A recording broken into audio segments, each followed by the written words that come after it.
Anglo-Saxon economy and society. The Anglo-Saxon social system had many different tiers. The king was the most powerful person in society. Earls were the ruling nobility, and the king's assistants in each shire. Thanes were local lords who owned land and lived in manor houses. Churls were free peasants who were not tied to their land.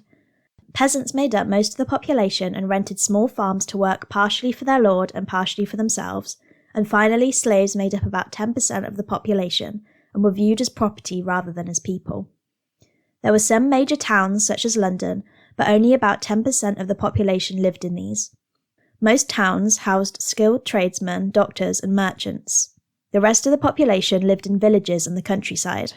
Farming was very well organised, as England was naturally suitable for crops, and houses and villages were made of wood and straw. The church had a huge influence on Anglo-Saxon society. Monasteries could be found throughout the country, and monks performed many tasks such as performing baptisms, marriages, and praying for the dead. The church also collected 10% of people's yearly earnings to pay for priests, churches, and to help the poor.